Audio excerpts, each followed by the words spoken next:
Assalamualaikum warahmatullahi wabarakatuh. Nama saya Fajar Fajar dua delapan dua dua delapan satu. Dengan tujuan adanya video ini, saya mengumpulkan rilis puas dari komunikasi kelompok dan organisasi yang dibimbing oleh Pak Babai Badri MS. Di video kali ini saya diberi tema yang berjudul dengan empati.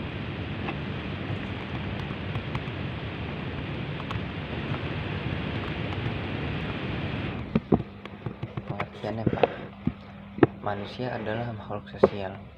Ini mengatakan bahwasannya kita sebagai manusia tidak bisa hidup sendiri tanpa adanya bantuan orang lain.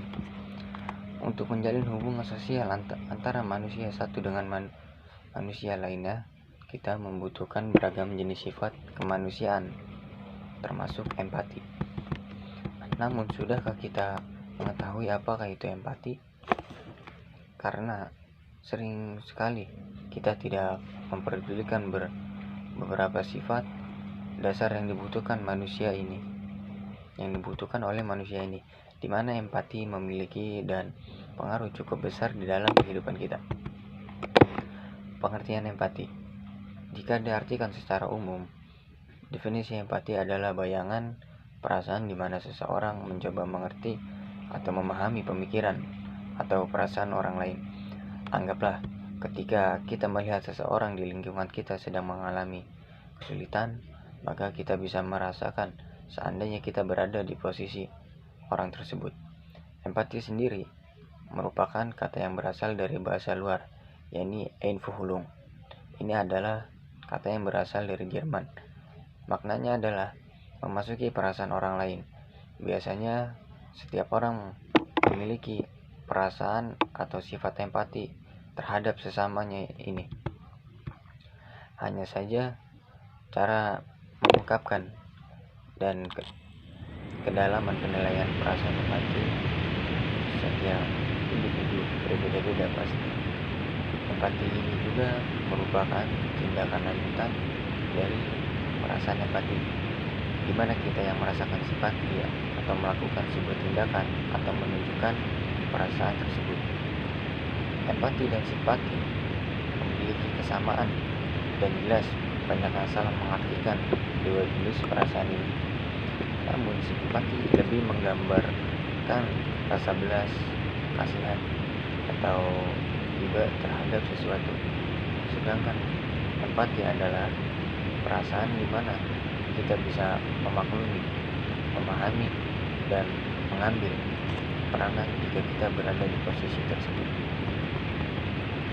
Empati dibagi menjadi 4 jenis.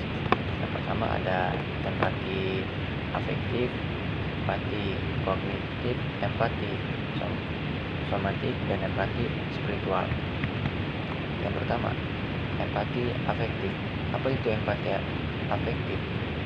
Empati afektif ini merupakan jenis empati terkait dengan perasaan emosional, di mana seseorang yang memiliki jenis empati ini akan mudah merasakan bagaimana emosi orang lain dan mengetahui cara menanggapinya dengan baik.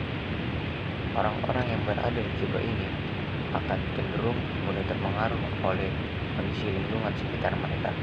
Bahkan, mereka akan terlihat selalu ingin terlibat akan semua permasalahan yang menguras emosi individualnya. Kedua, empati kognitif. Empati kognitif sesuai dengan namanya.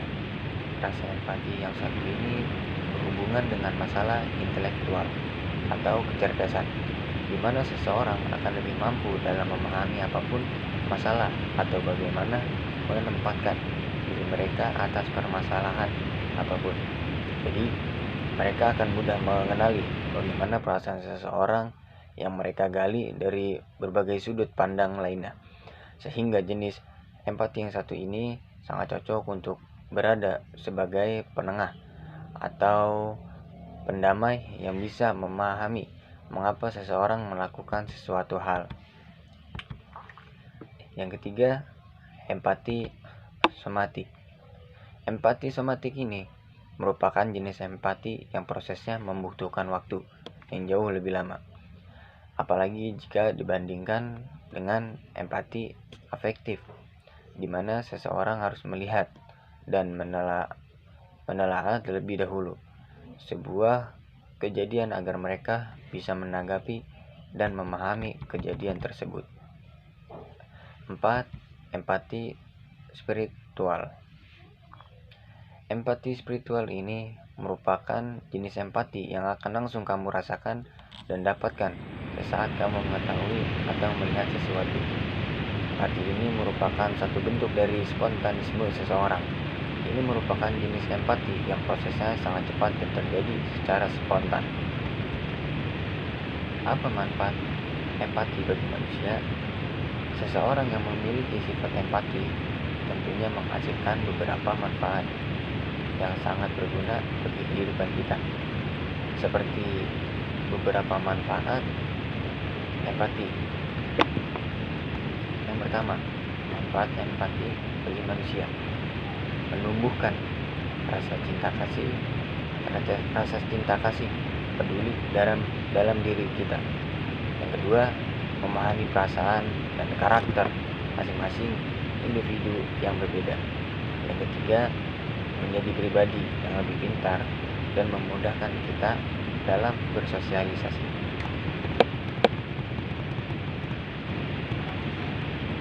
Contoh dalam empati.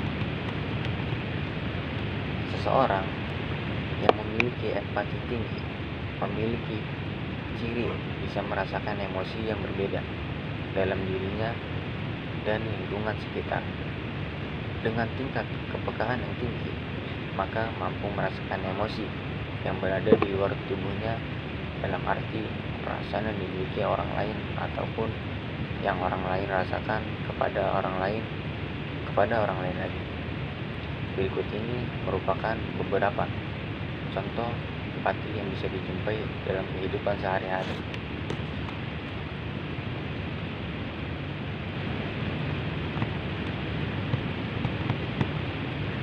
Yang pertama, contoh empati yang bisa dijumpai dalam kehidupan sehari-hari. Yang pertama, ada senang membantu orang lain karena mengerti bahwa jika urusan sendiri yang dimudahkan, maka akan sangat menenangkan diri dan memberikan kepuasan. Yang kedua, tidak suka merepotkan orang lain karena paham jika merepotkan orang lain maka akan membebani mereka dengan sebuah kesusahan. Yang ketiga, turut berduka ada seorang yang baru ditinggal wafat atau meninggal oleh anggota keluarganya, sebab juga pernah mengalami kesedihannya yang sama. Yang ketiga, baik kepada fakir miskin dengan menjaga sopan santun pada mereka, berpikir positif atas perbuatan mereka, serta berusaha membantu sebisa mungkin. 4. Yang kelima, berbakti kepada kedua orang tua karena mengetahui betapa sulitnya mencari nafkah serta mendidik anak supaya berperilaku baik. Yang keenam, berdonasi, menolong orang yang tertimpa bencana alam atau yang sedang kesusahan. Yang terakhir, peka pada perasaan orang lain sehingga akan selalu menjaga tutur kata agar tidak menyakiti perasaan orang lain.